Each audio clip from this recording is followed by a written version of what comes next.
সুন্দরবনের কালীতলা গ্রাম পঞ্চায়েতের পারঘুমটি ২৫০ নম্বর বুথের কর্মীরা আনন্দে ন্যাড়া হয়ে মায়ের পুজো দিলেন ২০১১ সালে ২ জুলাই। বর্তমান ২৫০ নম্বর বুথের পঞ্চায়েত সদস্য নিতাই পদরায় স্কুল থেকে বাড়ি ফেরার সময় তৃণমূলের প্রধান শ্যামল মণ্ডল আক্রমণ করে সে কথা শুনে তার পুত্র দীনবন্ধু রায় বাঁচাতে গেলে তাকে আক্রমণ করে। তারপর বাঁচার জন্য পিতা এবং পুত্র নদীতে ঝাঁপ দেয়। সন্ধ্যা ৭টা নাগাদ সুন্দরবন জঙ্গলে যায়। তারপর রাত্রে ১টা নাগাদ জঙ্গল থেকে বাড়িতে ফিরে আসে। তখন সে মানসিকভাবে ভেঙে পড়ে এবং অসুস্থ হয়ে যায়। তার ফলস্বরূপ নতুন বিজেপি সরকারের জন্য কালী পূজার মানত করে মাথা মুন্ডন করে পূজা দেবেন। পারঘুমতি মিতালি সংঘের মাঠে উপস্থিত থাকার জন্য ভারতীয় জনতা পার্টির পক্ষ থেকে সর্বস্তরের কার্যকর্তাদের আহ্বান জানানো হচ্ছে। হয় সন্ত্রাসবাদীদের বিরুদ্ধে দীর্ঘ লড়াইয়ের পরে ১৫ বছর পরে তৃণমূল সরকারের অবসান ঘটে।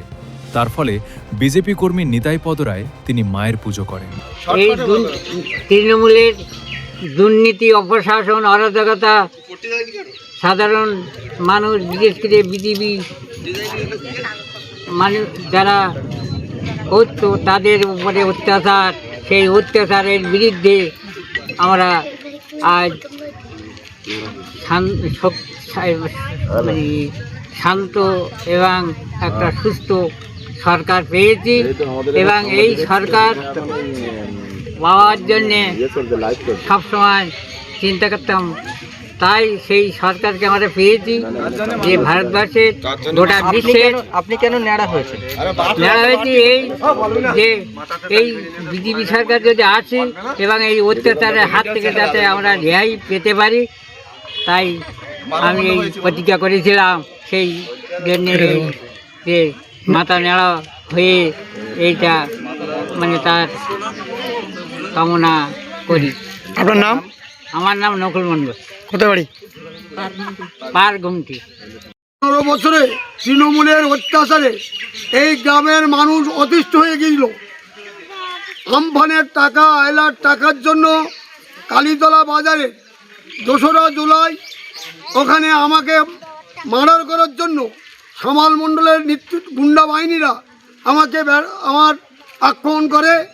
আমি নদীর সাঁতার দিয়ে আমার ছেলেকে নিয়ে কালীতলার আরও 3 জন, পরিমল মণ্ডল, গণেশ মণ্ডল এবং আরেকজনকে নিয়ে আমরা জঙ্গলে রাত 7টা থেকে 1টা পর্যন্ত বাঘের ভয়ে জঙ্গলের মধ্যে ছিলাম। তারপর রাত্রে আছে এই হিংস্র তাণ্ডব চলেছে দীর্ঘদিন ধরে। মানুষের আয়লার চাল পর্যন্ত কেড়ে নিয়েছে। ঘরের টাকা এখান থেকে যাদের টাকা তাদের না দিয়ে তারা নেতারা ভাগ করে নিয়েছে। এর জন্য আমি মানসিক করেছিলাম যে এই সরকার যদি পতন হয় তাহলে আমি 7 দিনের মধ্যে মিতালির সঙ্গে কালী পূজা দেব মাথা মুন্ডুক করে। তাই আজ আমাদের এই জয়, ভারত মাতার জয়। 25শে বৈশাখ 2009-এ আমাদের পশ্চিমবাংলার নতুন সূর্যোদয় হয়েছে। আমাদের ভারত বিজেপি সরকারের মন্ত্রিসভা গঠন হয়ে গেছে। এই জন্য আজ আমাদের এই মাথা মণ্ডপ করে আমার সাথে আছে অগণিত মানুষ। আমাদের পূজনীয় দাদা নকুল মণ্ডল, তিনিও তার মাথার থেকে চাল কেড়ে নিয়েছিল, আয়লার চাল, ঘরের টাকা বন্ধ করা, নানান অত্যাচারের জন্য আজকে আমরা মাথা মণ্ডপ করেছি। আপনার নাম? আমার নাম নিতাই পদরায়। কত নম্বর বুথ এটা? কোথায়? 250 পারঘুমটি। 2011 সালে যখন টিএমসি ক্ষমতায় আসে তখন সেই সময়ে কিছু দাবি দেওয়ার জন্যে তারা যান। তো সেই দাবি দেওয়াগুলো না পূরণ করে টিএমসি যে প্রধান বা অন্যান্য যারা ছিলেন তারা তাদেরকে নির্মমভাবে আঘাত করতে থাকেন এবং তাড়া করেন। তারা বাঁচার জন্য একটা দোকানে তারা দরজা দেয়, দরজাটা ভেঙে ওরা আবার ঢোকার চেষ্টা করলে পিছনের দরজা ভেঙে ওনারা নদীতে চলে যান। নদী পার হয়ে উপরে সুন্দরবনের আশ্রয় নেন এবং সেখানে উপরে বাঘের ভয় এবং জলে যে কুমিরের ভয় রয়েছে সেটা উপেক্ষা করে তখন সন্ধ্যা নেমে আসে। সেই সময় তারা সারা রাত ওখানে কাটান এবং খুব অত্যন্ত যন্ত্রণার সঙ্গে রাত অতিবাহিত করে ওরা ওই সময় ফিরে এসে প্রতিজ্ঞা করেন যে যদি কোনো সময় সরকার পরিবর্তন হয় তবে তার 7 দিনের মধ্যে তারা কালী মায়ের পূজা দেবেন এবং মাথা মুন্ডন করবেন। তাই আজকে মাথা মুন্ডন করেছেন। আপনার নাম কি? আমার নাম অসীম মণ্ডল, আমি পারঘুমটি শক্তি কেন্দ্রের লিডার।